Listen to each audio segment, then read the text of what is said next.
mensagem que nós vamos estudar com vocês, quando o incomum acontece.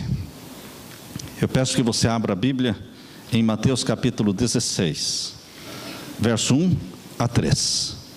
Mateus capítulo 16, versos 1 até o 3.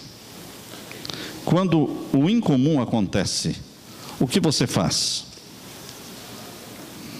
Winston Churchill, primeiro-ministro da Inglaterra, ele disse que muitos tropeçam na verdade e se levantam e seguem o caminho, como se nada tivesse acontecido. Quando você se depara com uma coisa incomum, que nunca tinha acontecido, mas que agora aconteceu, o que você faz? Continua vendendo e comprando como sempre? Vou comprar isso, vou comprar aquilo, fazendo planos? Ou você para, medita, analisa e faz uma decisão de se agarrar a Jesus, buscar a santidade de Jesus, tornar-se mais fervoroso, mais fiel?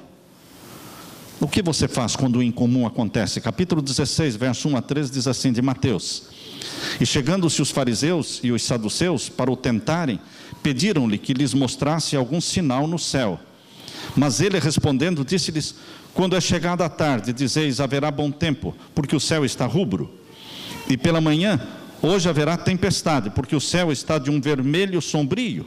Hipócritas, sabeis diferenciar a face do céu e não conheceis os sinais dos tempos? Não conhecer os sinais dos tempos, isto é fatal para o povo de Deus. É fatal.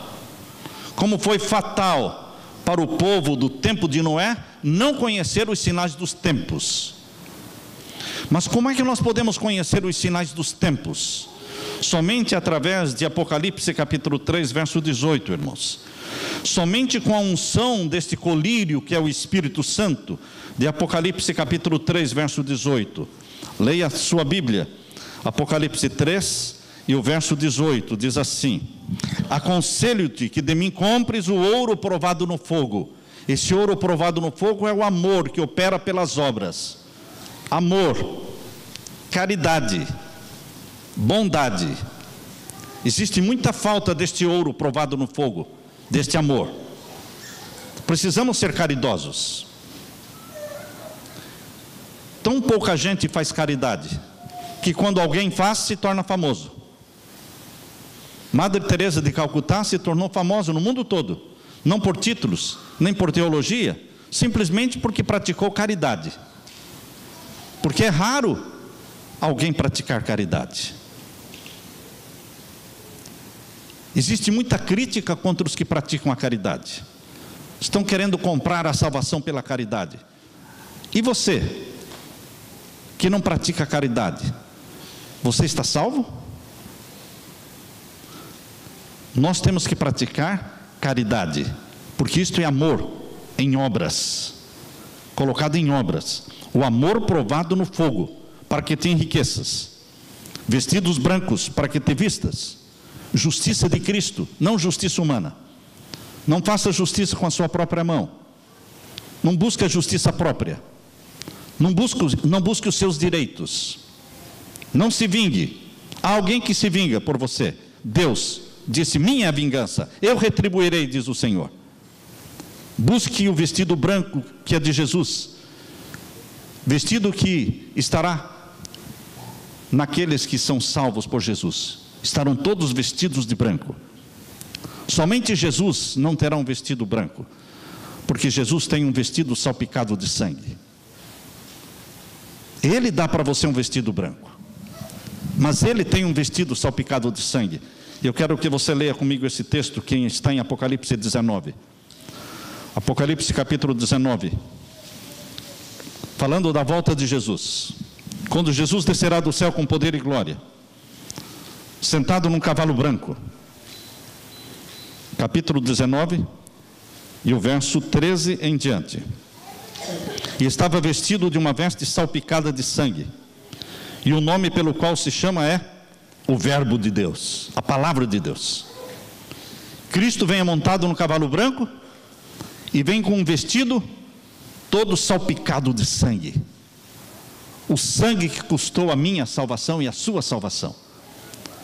Mas para mim e para você, Jesus está oferecendo vestidos brancos, que são a justiça dele. Salvação nele, unicamente nele. Voltando para Apocalipse 3, queridos, e o verso 18, nós continuamos a leitura. Vestidos brancos para que te vistas e não apareça a vergonha da tua nudez, e que unjas os teus olhos com o colírio para que vejas. Somente o colírio do Espírito Santo pode ungir os nossos olhos para discernirmos o bem e o mal, para discernirmos os sinais dos tempos. Um dos sérios problemas do povo que viveu no tempo de Noé foi que eles tinham olhos para ver, mas não viam, ouvidos para ouvir, mas não ouviam. Noé entrou na arca, disse Jesus, e não o perceberam. Como não o perceberam? O incomum estava acontecendo e eles não perceberam o incomum. Um barco em terra seca era incomum, porque nunca tinha chovido sobre a terra. Noé gastou tudo o que tinha para construir o barco, 120 anos. E agora o barco estava pronto. E os animais começaram a sair da floresta e entrarem de dois em dois, em ordem, como que guiados pelas mãos de um anjo. Um incomum acontecendo. E as pessoas acharam engraçado, acharam interessante, mas não se tocaram. Quando o incomum está acontecendo, meu querido irmão, não é hora de continuar correndo e trabalhando, é hora de parar, orar, fazer decisões. Os animais, depois de terem entrado na arca, Noé recebeu a ordem divina: entre agora você e a sua família. E uma mão invisível fechou a porta. Algo incomum. Como é que a porta fechou? Automaticamente. Eu convido você para que leiam comigo agora Mateus capítulo 24. Mateus 24, versos 38 e 39. Mateus 24 e os versos 38 e 39. Aqui lemos: porquanto, assim como foi nos dias anteriores ao dilúvio, comiam, bebiam, casavam, davam-se em casamento, até o dia em que Noé entrou na arca, e não o perceberam, até que veio o dilúvio e os levou a todos. Assim será também a vinda do Filho do Homem. Noé não sabia o dia e a hora da volta de Jesus, mas ele sabia que era chegado o tempo do dilúvio, porque o barco ficou pronto, os animais entraram, e a ordem foi dada: entre você agora com a sua família. A porta se fechou. Ele ainda não sabia o dia e a hora, mas sabia que o tempo do dilúvio chegara. Queridos, o Apocalipse diz que chegou o fim. Chegou o fim. Pare de sonhar com o futuro, meu irmão, na terra. Comece a sonhar com o futuro no céu. Chegou o fim. Acabou a festa. O mundo continua celebrando seus carnavais, suas festas, sua promiscuidade, mas o povo de Deus sabe que o Apocalipse está dizendo: chegou o fim. É o fim do fim. Mas o mundo não percebe. E o pior é que muitos do povo de Deus não percebem. Continuam fazendo planos a longo prazo. Não faça planos a longo prazo. Todos os projetos que você fizer, seja de curto prazo. Porque se for de longo prazo, será um desperdício. Você não vai sobreviver para nada que seja a longo prazo, a não ser o céu. O céu é a longo prazo. É a vida eterna. O milênio no céu. E aqui diz o verso 30, o verso 40 agora, 42, capítulo 24, verso 42. Vigiai, pois, porque não sabeis a que hora há de vir o vosso Senhor. Mas considerai isto: se o pai de família soubesse a que vigília da noite havia de vir o ladrão, vigiaria e não deixaria minar a sua casa. Por isso estai vós apercebidos também, porque o Filho do Homem há de vir, ele há de vir a hora em que não penseis. Queridos, nós queremos ler para vocês agora duas afirmações, dois textos do Espírito de Profecia. Um fala da condição do mundo por ocasião da volta de Jesus, e outro fala da condição da igreja no tempo da volta de Jesus. Vocês analisem essas duas citações. A primeira está no livro Educação, página 228. Foi escrito no ano de 1903. 1903. Fala da situação do nosso mundo. Como estaria o mundo próximo à volta de Jesus? Deus escreveu assim: ao mesmo tempo, a anarquia procura varrer todas as leis. No tempo do fim, o que aconteceria? Anarquia, bagunça, revolução.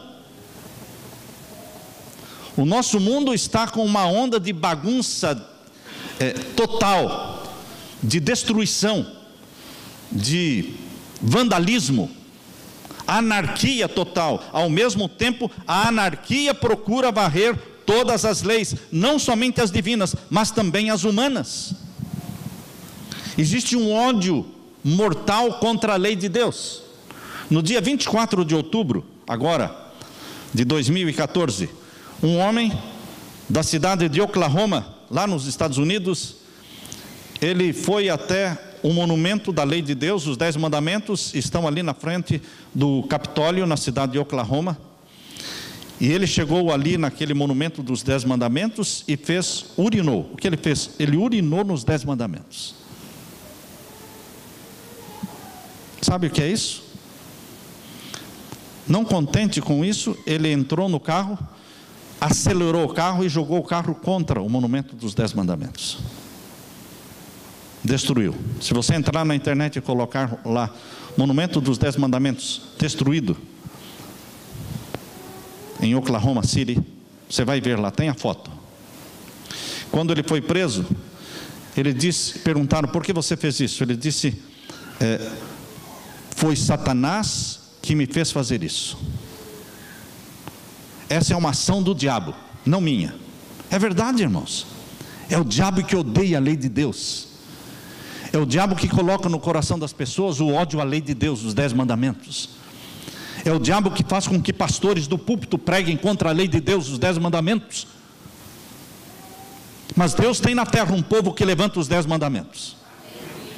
Essa é a bandeira que temos que levantar. Não é a bandeira do PT, não é a bandeira do PSDB, não é a bandeira partidária. A bandeira que você levanta, meu irmão, é a bandeira de Emanuel, Jesus Cristo. É a bandeira daqueles que guardam os mandamentos de Deus e têm a fé em Jesus. Essa é a bandeira que nós temos que levantar num mundo que odeia a lei. Continua a descrição, queridos. Continua a descrição. A centralização da riqueza e do poder. Não é isso que está acontecendo? Primeiro, a serva de Deus fala da anarquia mundial, varrendo as leis. Depois ela fala da centralização da riqueza e do poder. 5% do mundo retém mais de 90% da riqueza. Mais de 90% da riqueza do mundo está na mão de 5% da população. Vastas coligações para enriquecerem os poucos que nela tomam parte. Os ricos têm coligações, têm sociedades secretas. Os maçons se ajudam, facilitam o outro irmão maçom a ganhar uma concorrência. Existem coligações, favorecimento financeiro, vastas coligações para enriquecerem os poucos que nela tomam parte. Não é isso que está falando aqui?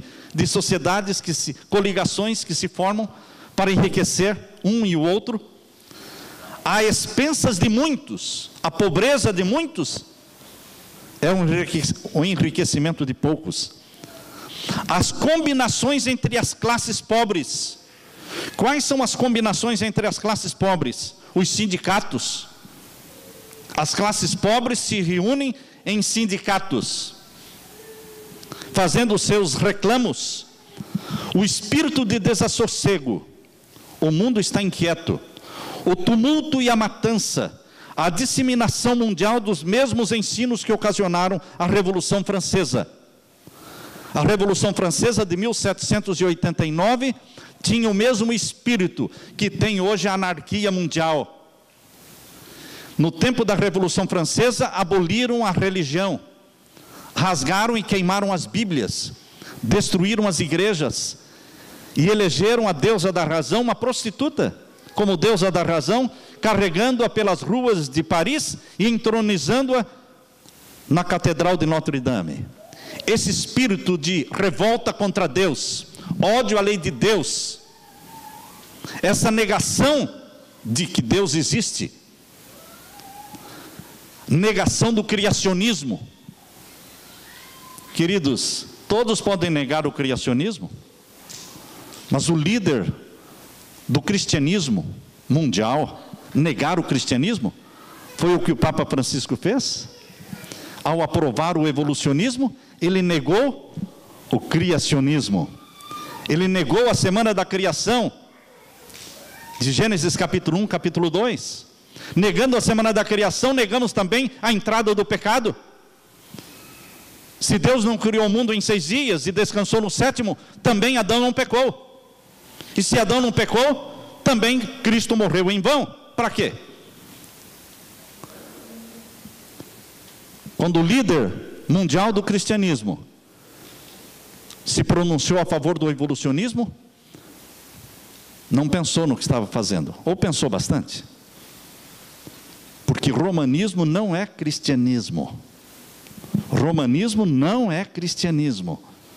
Romanismo é continuação do mitraísmo, adoração ao sol. E continua, queridos, nesse texto escrito em 1903, diz que prevaleceria o mesmo espírito da Revolução Francesa. Tudo propende a envolver o mundo inteiro em uma luta semelhante àquela que convulsionou a França em 1789.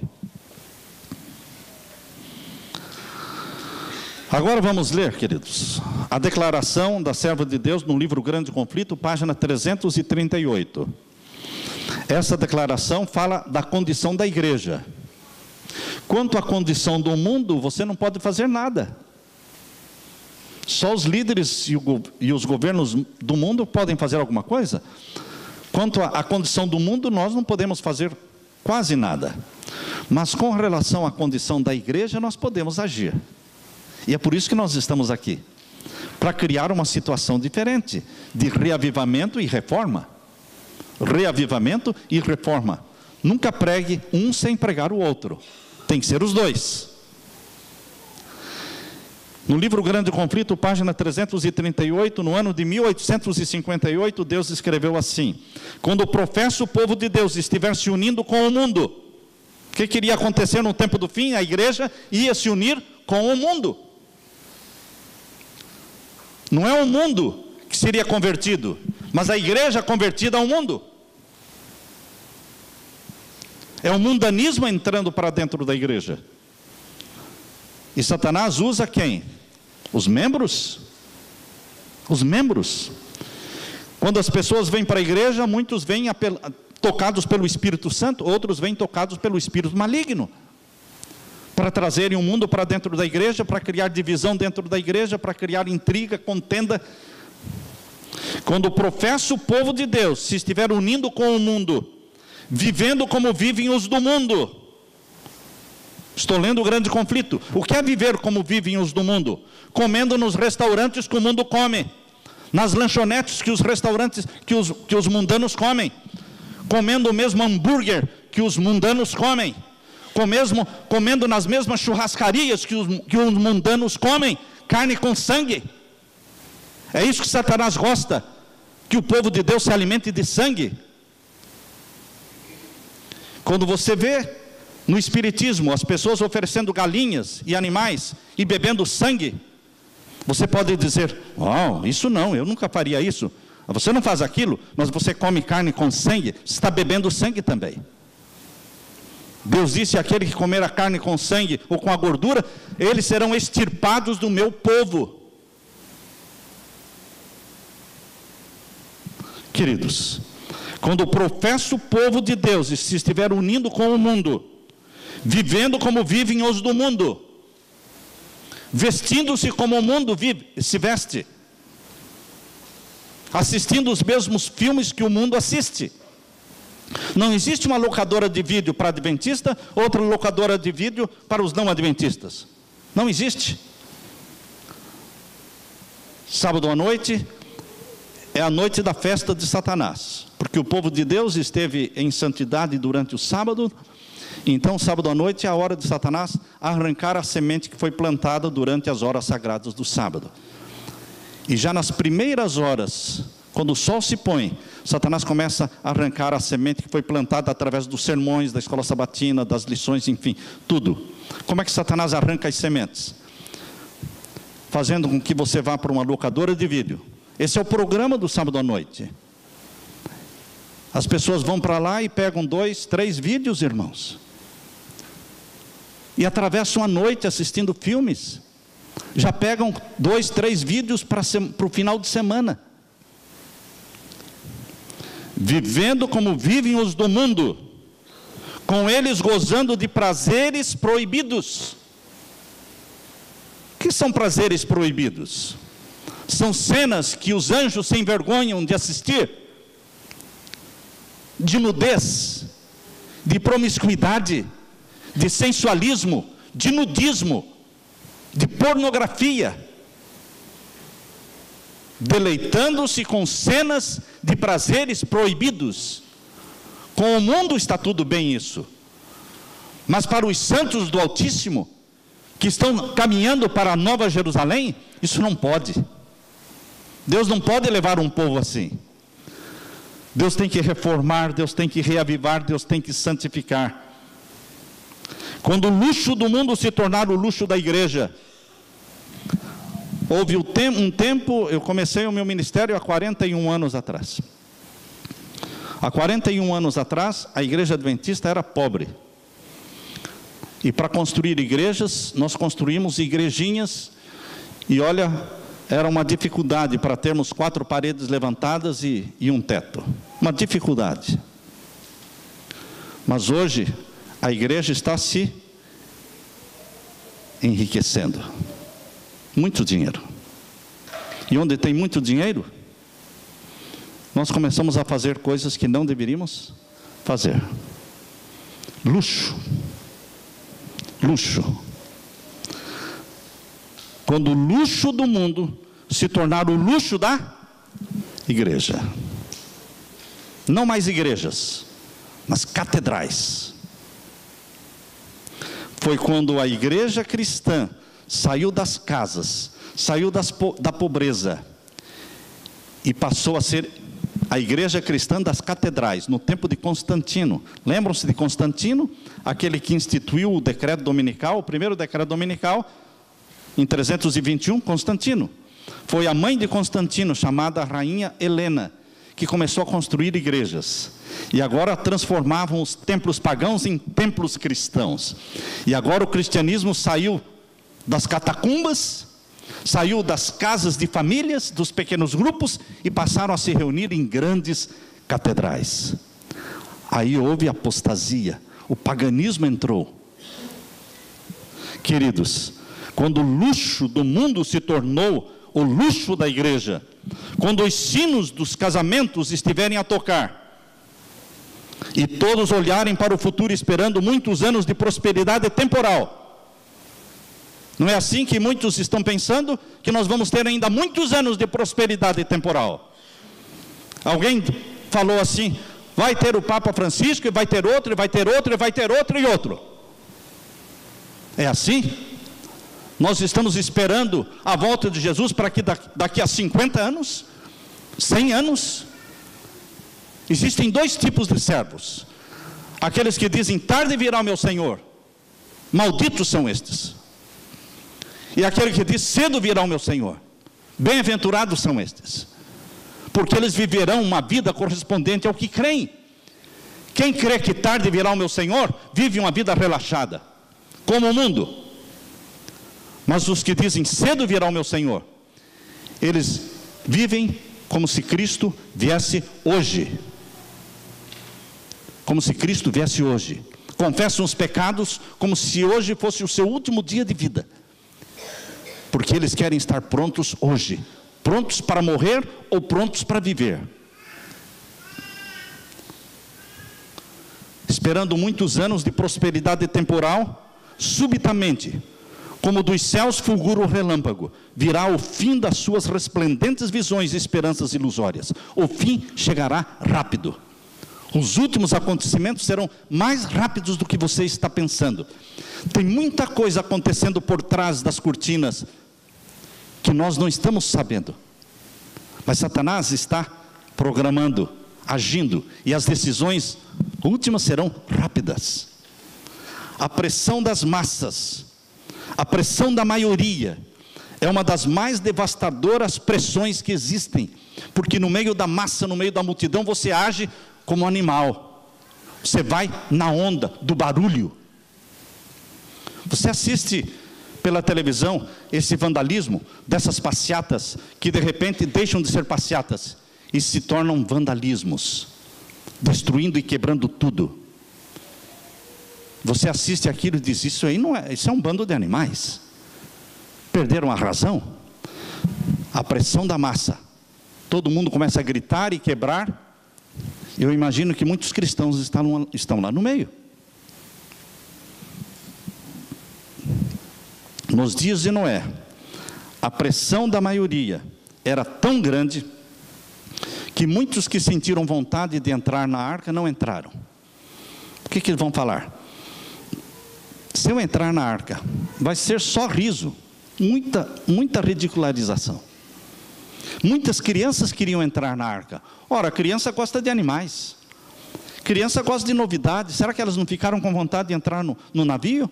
No barco? Na arca? Quando os animais estavam entrando, eu posso imaginar as criancinhas dizendo: papai, vamos ver o que tem lá dentro, vamos entrar. E os pais tinham vontade de entrar, mas o que a multidão vai falar? A pressão da maioria. A pressão da maioria existe hoje. Queridos, permanecer em defesa da verdade e justiça, quando a maioria nos abandona, presta atenção no que eu estou lendo agora. Isso eu tirei do livro Testemunhos Seletos, volume 2, página 31. Permanecer em defesa da verdade e justiça, quando a maioria nos abandona, ferir as batalhas do Senhor, quando são poucos os campeões, essa será a nossa prova. Deus não está pedindo que você defenda a verdade que todo mundo defende. Deus está pedindo que você defenda uma verdade que não é defendida.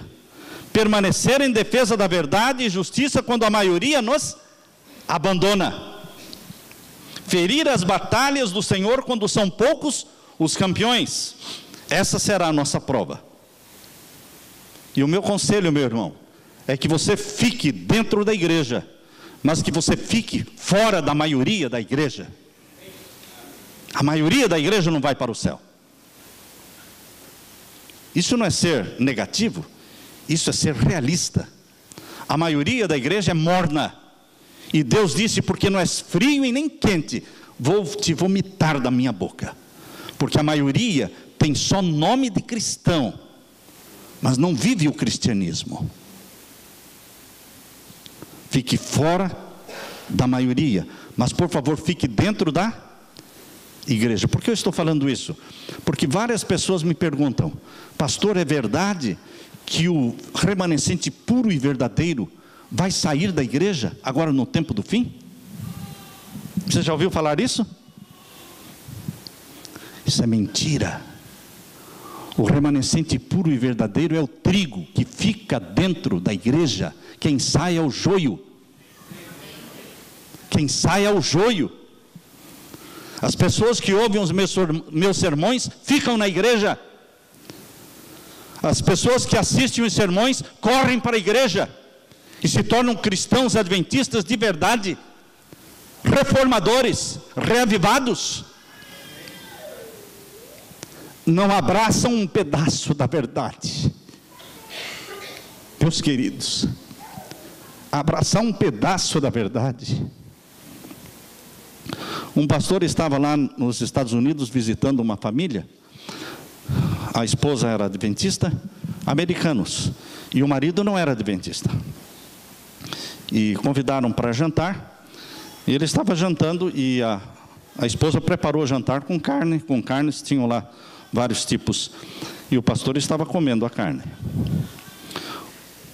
O marido dela não era adventista. Depois que terminou o jantar, sentaram na sala para conversar. Ele disse: pastor, eu tenho uma pergunta a fazer.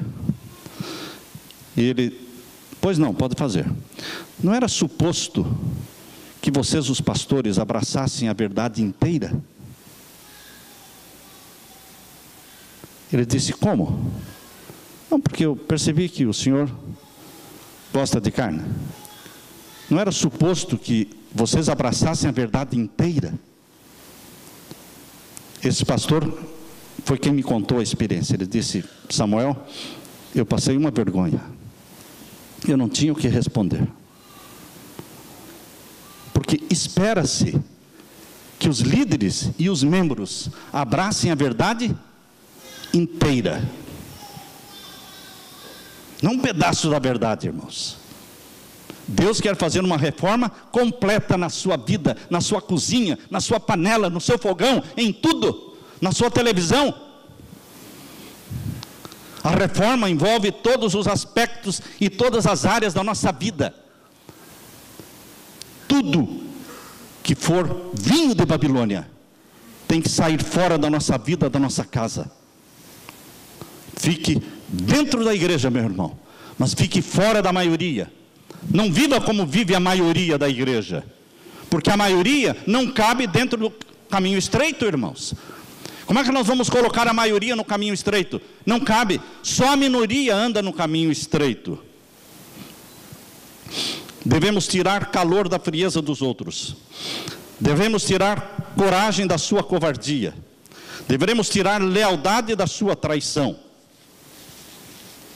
A nação ficará do lado do grande líder rebelde. Testemunhos Seletos, volume 2, página 31. Os juízos indiretos de Deus se manifestam na terra. O que são juízos indiretos? Juízos indiretos são aqueles juízos que Deus permite, mas Ele não provoca. Ele não causa estes juízos, Ele permite que Satanás cause. Satanás é o causador das tempestades, das inundações, dos terremotos, dos tsunamis, dos perigos na terra e do mar, dos incêndios. São juízos indiretos. Mas existem juízos diretos, que são ações diretas de Deus, como o dilúvio, como a destruição de Sodoma e Gomorra, como as 7 pragas no tempo do fim. Mas você pode ver muitos juízos indiretos que Deus permite, mas coloca limites na ação de Satanás. Os economistas do mundo, eu li agora esta semana passada, os economistas do mundo estão dizendo que 2015 tem 65% de possibilidade de ocorrer uma grande depressão econômica, maior do que aquela que aconteceu em 2008, parecida com aquela que ocorreu em 1929.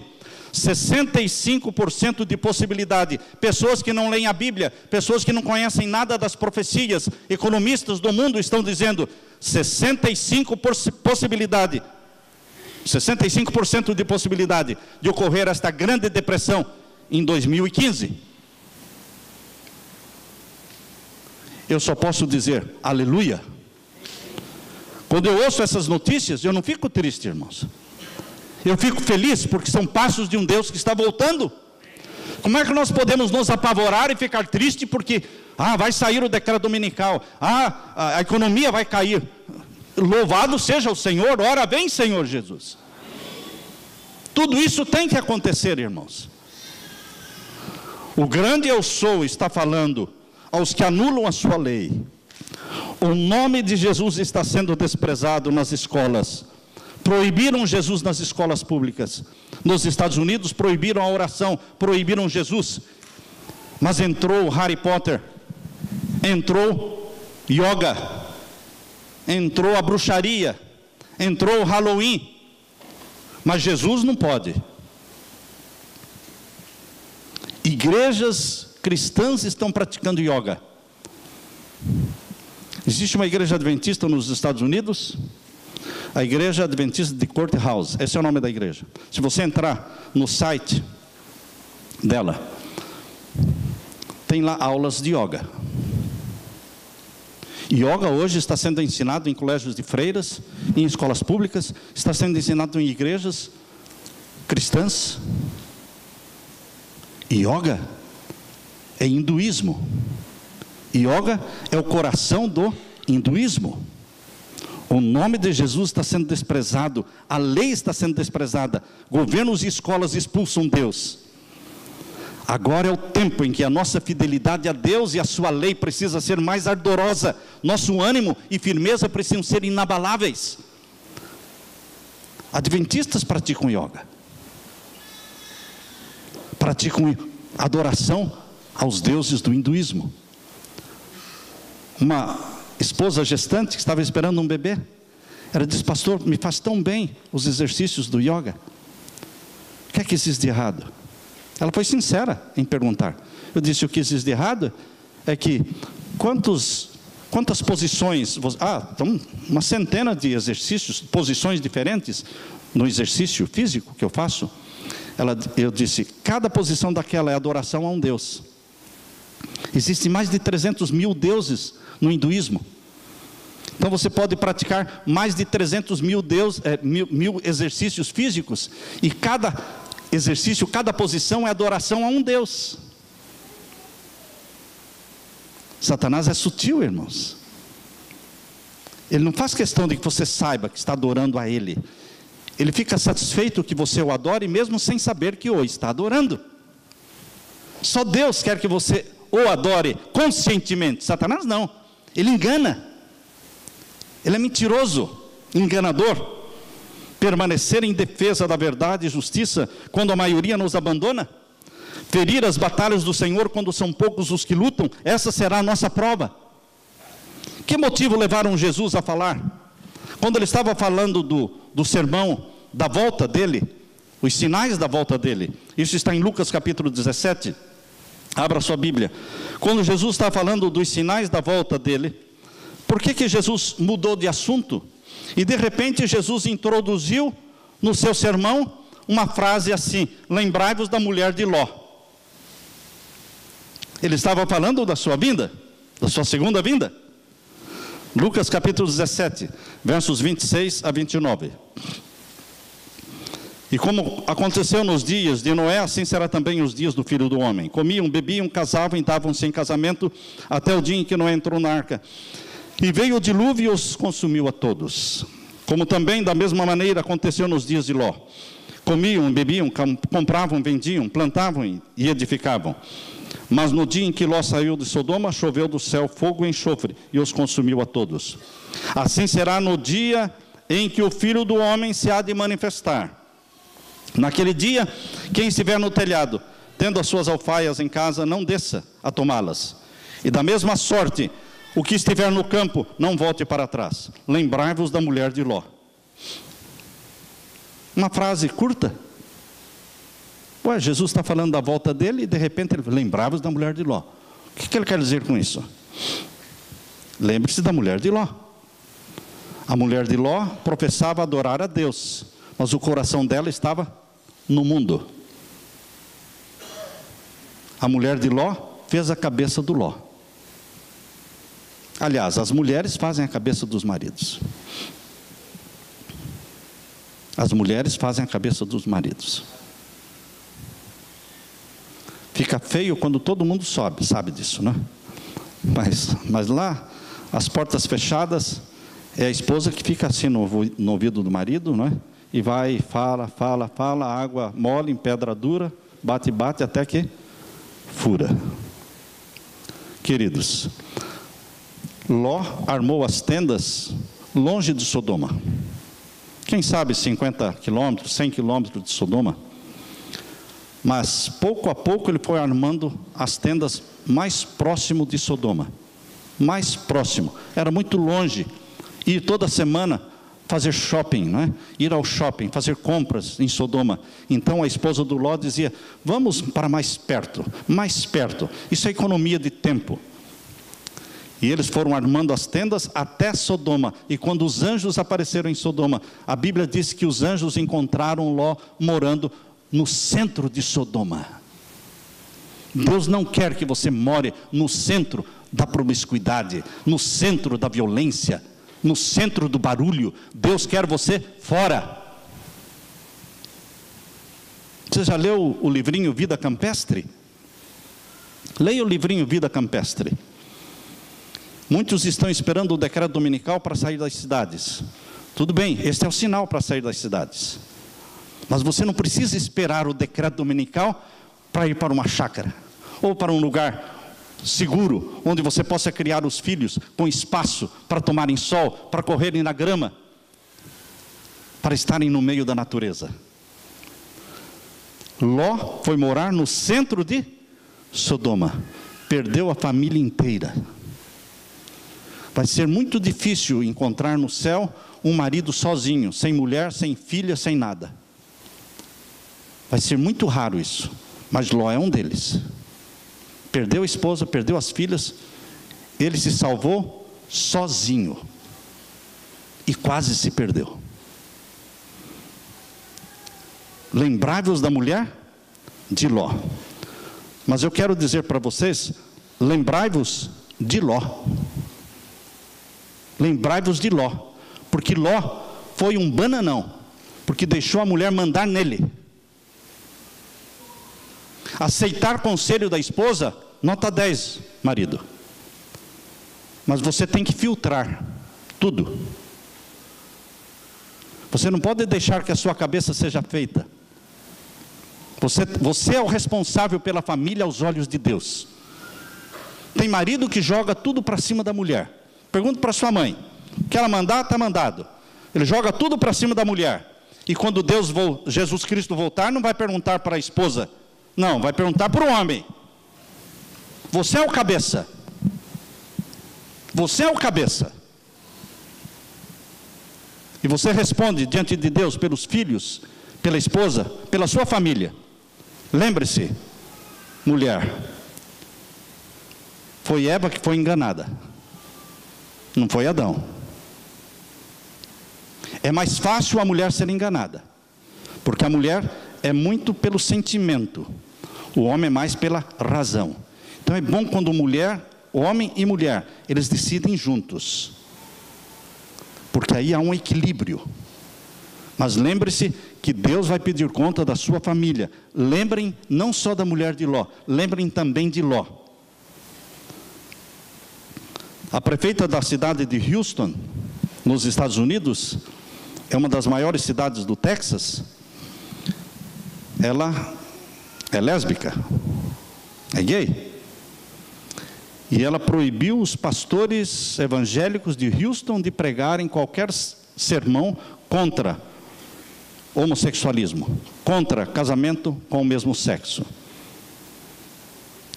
Ela disse que os sermões deverão ser enviados para a prefeitura, para um escritório dela, para que sejam lidos antes de serem pregados. Porque caso contrário, eles serão levados para a corte. Queridos, veja o tempo em que nós estamos vivendo. Isso é uma coisa comum ou incomum? Isso é algo incomum. É um sinal mostrando que o fim chegou. Apocalipse, o fim chegou. Você tem que mandar o seu sermão para o prefeito, ler para ver se você pode pregar aquele sermão.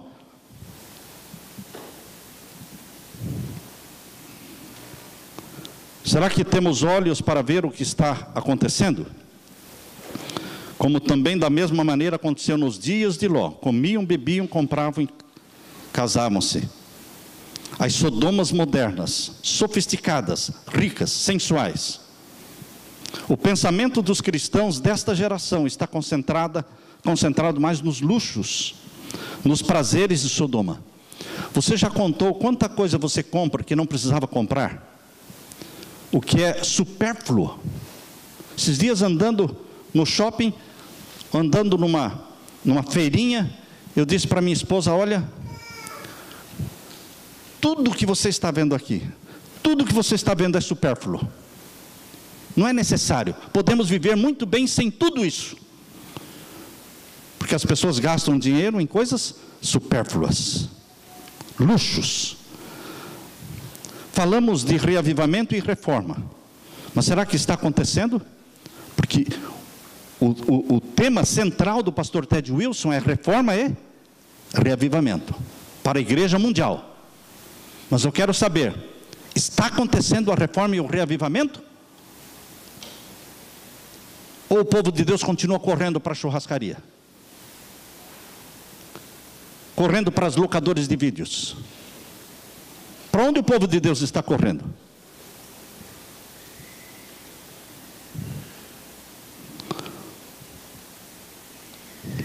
Que outras coisas incomuns, irmãos, estão acontecendo no mundo hoje? E que nós estamos passando por cima e fechando os olhos para não ver? Legalização do casamento entre pessoas do mesmo sexo. Isso já aconteceu alguma vez no mundo? Essa legalização oficial? Não, é a primeira vez. Porque o fim chegou. É um sinal de que o fim chegou. A renúncia papal é coisa comum ou incomum? Incomum. Mas todo mundo já se esqueceu da renúncia papal. Assustou todo mundo quando Bento XVI renunciou, mas todo mundo já se acostumou com a ideia. E agora até o Papa Francisco já fala em renunciar. Vai virar moda? Quando ele estava voltando da viagem à Coreia do Sul, dentro do avião, fizeram uma entrevista com o Papa Francisco. E ele disse que não condenava Bento XVI por ter renunciado, porque ele acha que está correto, e se preciso for, ele também renunciaria. E que ele teria mais 2 ou 3 anos de vida, ele falando. Não sei o que ele estava se referindo a isso, mas palavras que saíram da boca dele. O primeiro Papa jesuíta, isso é comum ou incomum? Mas o povo não percebeu que é o primeiro Papa na história de Roma, jesuíta. Não, está tudo normal, é um cara legal. Se eu não conhecesse a profecia, eu diria, este é o cara. Mas porque eu conheço a profecia, eu não posso dizer, este é o cara. Porque este sorriso, este carisma, é uma máscara. Porque ele fez o voto jesuíta. E o voto jesuíta diz que é morte aos protestantes. O voto jesuíta não diz morte aos budistas, não diz morte aos hinduístas, não diz morte ao islamismo. O voto jesuíta diz especificamente morte aos hereges protestantes. É muito específico o voto jesuíta. E ele teve que fazer este voto. Eu quero ler para vocês este voto. Se segure na cadeira para não cair. Devo ler? Querem ouvir? Eu prometo e declaro que eu, o jesuíta que está fazendo o voto, quando as oportunidades se apresentarem, farei guerra sem qualquer piedade, secretamente ou abertamente, contra todos os hereges protestantes e liberais, assim como sou dirigido para extirpar e exterminar eles da face de toda a terra. Vocês estão entendendo? E que não pouparei, seja sexo, idade, nem condição, enforcarei, estrangularei, esfolarei, ferverei, esmiuçarei e enterrarei vivo estes infames hereges.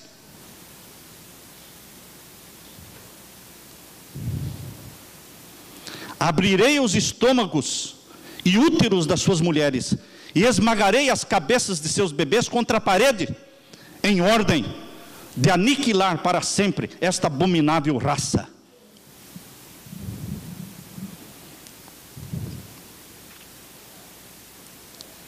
Você já percebeu que neste último capítulo da história da Terra, existem 2 papas no Vaticano?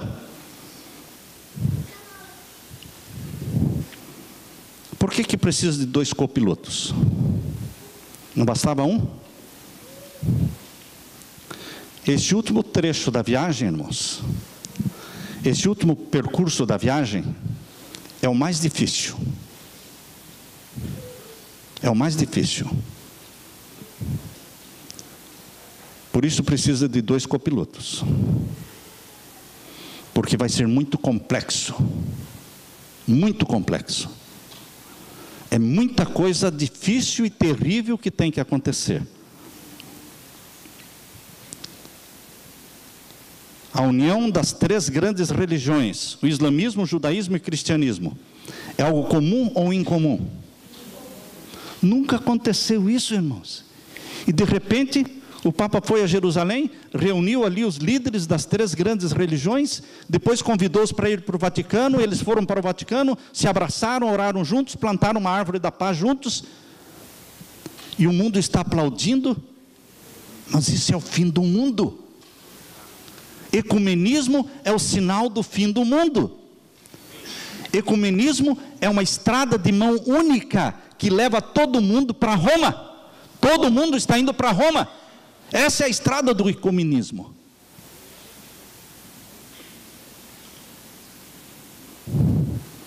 É um sinal de que o fim chegou.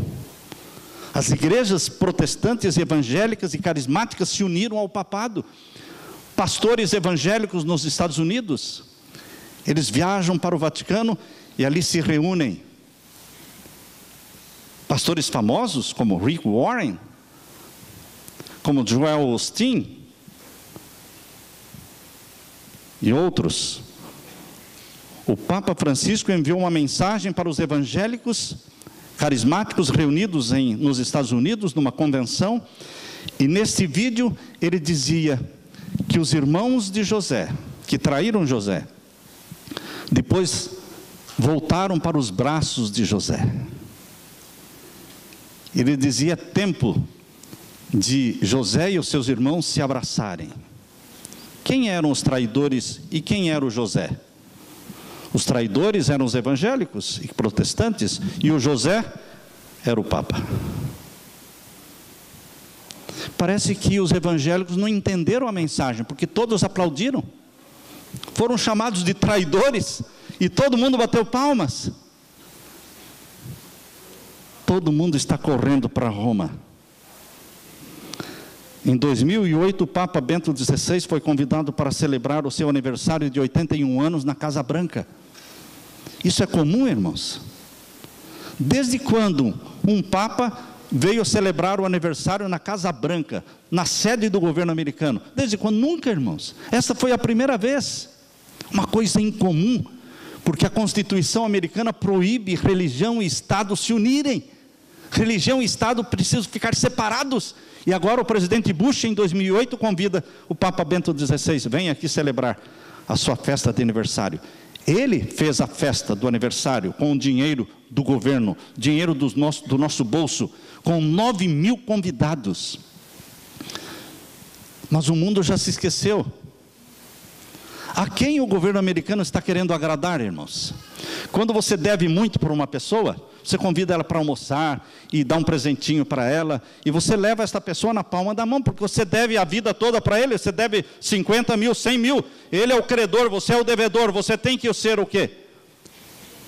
Submisso, fazer tudo para agradar.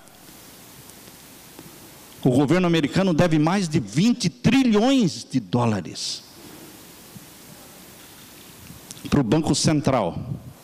Mas muitos pensam, não tem problema nenhum, o Banco Central é do governo. Pior que não é.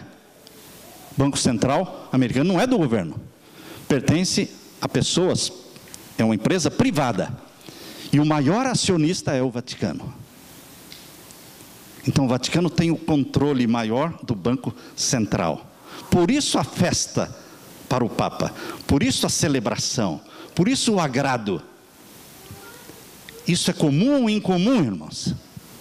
É incomum, mas as coisas acontecem E as pessoas continuam vivendo, plantando, colhendo, casando, fazendo planos como se nada tivesse acontecido.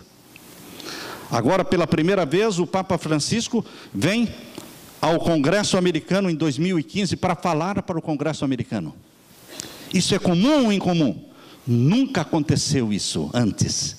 Vai ser pela primeira vez que um Papa vai falar no Congresso americano. Pela primeira vez, um secretário de Estado americano sugere que Jerusalém deveria ser governada pelo Papa. Isso é incomum. A nova ordem mundial é um sistema de governo incomum que está sendo implantado. Estão minando e destruindo a velha ordem mundial para estabelecer a nova ordem mundial. Uma economia globalizada, uma religião globalizada e uma religião, um governo globalizado. Coisas incomuns estão acontecendo também dentro da Igreja Adventista. Nós temos a história da nossa igreja desde 1844. Mas agora, a discussão e o tema que está sendo discutido e que vai ser discutido no ano que vem na Conferência Geral é a ordenação da mulher. Porque a mulher tem que ser ordenada. A mulher tem que ser pastora. E uma união lá nos Estados Unidos se rebelou contra a Conferência Geral. Ted Wilson, o presidente, suplicou, pediu para que não fizessem, mas não adiantou. Eles votaram a ordenação das pastoras antes de ser decidida a questão no ano que vem. Isso é comum, irmãos? Isso é incomum. É o fim do mundo. Porque a igreja adventista tem que ser uma só no mundo todo. Tem que manter a unanimidade, a unidade. Nós não cremos somente nas doutrinas mundialmente. Nós temos também ter decisões que são válidas para todas as divisões. Meus queridos, justo agora, no tempo do fim, surge dentro da igreja adventista um movimento chamado Movimento contra o Espírito Santo. Vocês já ouviram falar? Adventistas históricos. Hoje cedo eu recebi um e-mail, uma pessoa me escreveu assim, o irmão José, ele me escreveu: pastor, graças a Deus eu voltei para a igreja. Eu era o líder dos adventistas históricos no Brasil. Ele diz lá, eu era o líder dos adventistas históricos no Brasil, mas eu pequei, eu errei, eu peço perdão para Deus, graças a Deus eu voltei para a minha amada igreja. Queridos, justo agora na hora da chuva serôdia do Espírito Santo, surge um movimento dentro da igreja contra o Espírito Santo. Isso é comum ou incomum? Como é que as pessoas que aborrecem o Espírito Santo, como é que as pessoas que chamam o Espírito Santo de Satanás, como é que elas podem se arrepender dos seus pecados, se é o Espírito Santo que nos convence do pecado, da justiça e do juízo? Queridos, é pela primeira vez que o mundo está se reunindo em 10 reinos. É a hora da pedra descer do céu. É a hora da pedra, da rocha eterna descer do céu, destruir todos os reinos, estabelecer o reino que não será jamais destruído. Chegou o fim, meu irmão. Maranata, ora vem, Senhor Jesus. Amém, irmãos? Louvado seja o Senhor. Amém.